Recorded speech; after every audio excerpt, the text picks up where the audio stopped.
जय माँ दुर्गा दर्शकों, मैं रूपाली शास्त्री आप सबका स्वागत करती हूँ अपने चैनल में।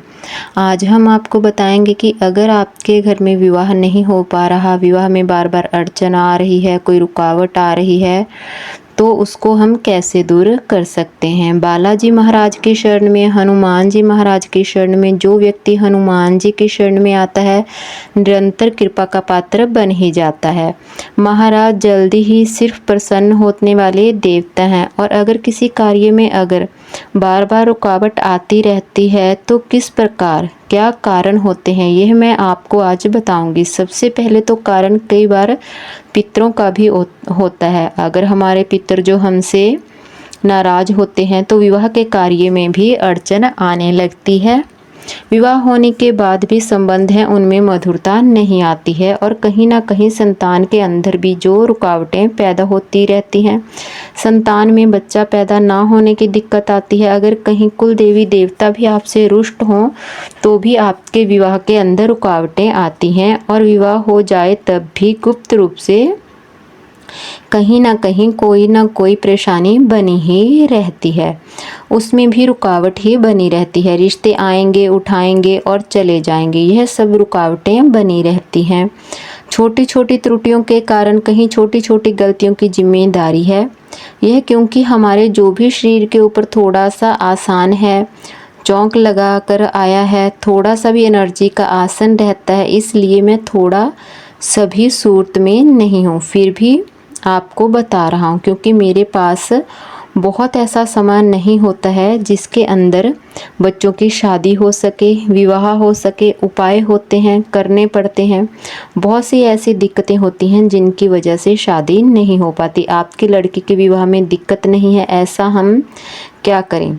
आपके लड़के की विवाह में दिक्कत ना आए तो ऐसा हम क्या करें। कार्य बड़ी सरलता से हमारे बन जाएं, ऐसा हमको क्या करना चाहिए। सबसे पहले तो आपको अपने पितरों को मनाना होगा।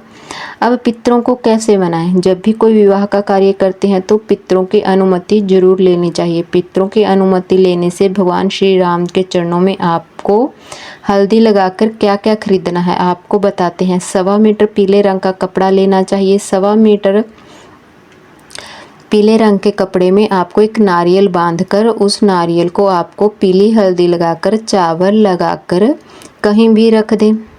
जब आपका काम पूरी तरह से अच्छी तरह से हो जाए तो आप उसको श्री राम के मंदिर में, जहाँ श्री बालाजी के मंदिर में, जहाँ किसी भी हनुमान के मंदिर में अच्छे से आप चढ़ा सकते हैं। यह विवाह में आपकी बहुत ही ज़्यादा परेशानियों को दूर करता है, शत्रुओं को दूर करता है। सारा जिसमें भी लड़के या लड़की की शादी हो उसमें आपको क्या कार्य करना चाहिए। आपको देसी घी का दीपक जरूर लगाना चाहिए। भगवान की पूजा आराधना जरूर करनी चाहिए जिससे आपके पितर भी शांत रहें। फिर भी अगर आपके परिवार में बहुत देर हो चुकी है, शादी नहीं हो रही, कोई भी अड़चन आ रही है, उसके लिए आज हम आपको बहुत ही सरल से उपाय जरूर बताएं।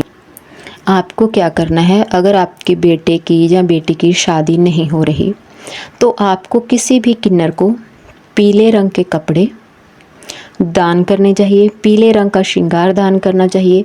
खास करके पीले रंग की चूड़ियाँ, परांदी, ऐसा सामान आपको किन्नरों को दान करना चाहिए क्योंकि यह दान सबसे बड़ा दान माना गया है। अगर आप किन्नरों को सुहाग का सामान और पीले रंग के कपड़े दान करते हैं तो आपके विवाह में आ रही रुकावटें जरूर ही दूर होती हैं।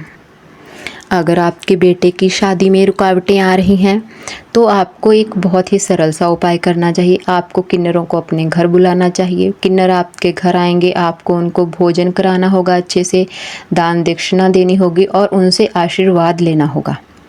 इससे आपके बेटे की शादी में जो भी रुकावटें आ रही हैं, जो भी दिक्कतें आ रही हैं, वह सभी ही दूर हो जाती हैं। आप किन्नरों को अच्छी तरह से भोजन करवाएं। किन्नर 1, 2 या 3 भी हो सकते हैं, इसकी गिनती में आपको कोई भी दुविधा नहीं होनी चाहिए। अगर ज़्यादा ना मिल पाए तो आप किसी एक किन्नर को भी अच्छे से श्रद्धापूर्वक उनको खाना खिलाएं, उनको अपनी पूरी बात समझाएं, उनको दान दक्षिणा दें और उनसे आशीर्वाद लें। वो आपके घर पर आकर खाना खाएंगे, आपको आशीर्वाद देंगे। उनके आशीर्वाद से आपके बेटे की शादी में जितनी भी दिक्कतें आ रही हैं वे हमेशा के लिए दूर हो जाएंगे। उसके बाद आपको क्या करना है। पितरों के लिए उपाय। आपको पितरों के लिए किसी भी ब्राह्मण को खाना खिलाना चाहिए। पितरों के दिन पर खाना खिलाना चाहिए, जैसे अमावस्या पे खाना खिलाएं, चौदस पे खाना खिलाएं और पितरों को मनाएं। आप अपने इष्ट देव का जो भी सामान होता है, जैसी भी पाठ पूजा होती है वो पाठ पूजा करें। उनके नाम का कुछ दान पुण्य निकाल के रखें। अगर आपके इष्ट देव की तरफ से कोई परेशानी है तो भी दूर हो जाएगी। पितरों को अच्छे से आप भोजन करवा रहे हैं, ब्राह्मण को श्रद्धापूर्वक कर रहे हैं, उनको मना रहे हैं, तो भी विवाह आदि में जो अड़चने हैं वो दूर हो जाएंगी। ये 2 उपाय तो आपको करने ही हैं, मगर साथ में जो हमने आपको बताया है कि लड़की के शादी के लिए आपको किन्नरों को पीले कपड़े और पीला श्रृंगार जरूर दान करना है, उससे अड़चने दूर होंगे। लड़के की शादी के लिए आपको किन्नरों को भोजन कराना है, दान दक्षिणा देनी है, उनसे आशीर्वाद लेना है अपने घर पर बुलाकर।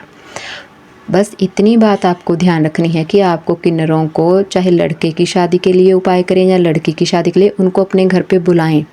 अच्छे से श्रद्धापूर्वक उनका मान सम्मान कर कर ही उनको दान दहेज जो भी देना है आप दे सकते हैं। तो आपको हमारी जानकारी कैसी लगी हमें कमेंट कर कर ज़रूर बताएं। जिन लोगों ने अभी तक हमारा चैनल सब्सक्राइब नहीं किया, कृपया वो चैनल को सब्सक्राइब करें, लाइक करें, कमेंट करें और शेयर भी ज़रूर करें। जय मां दुर्गा।